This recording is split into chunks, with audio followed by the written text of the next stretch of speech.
Les accessoires en français deuxième partie. الإكسسوارات في اللغة الفرنسية الجزء التاني. une palette une palette دبوس أو مشبك شعر. un chouchou un chouchou توكة شعر أو ربطة شعر. un serre-tête un serre-tête توكة الشعر اللي بالشكل ده.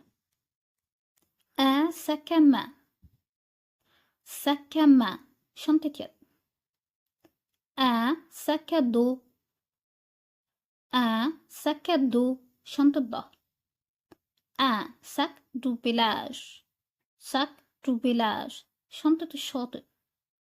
un portefeuille portefeuille محفظة.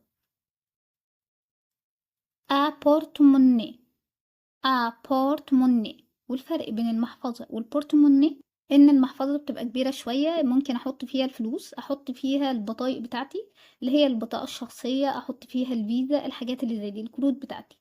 لكن البورتموني بحط فيها الفلوس الفكة بس أو فلوس صغيرة بس وبس كده.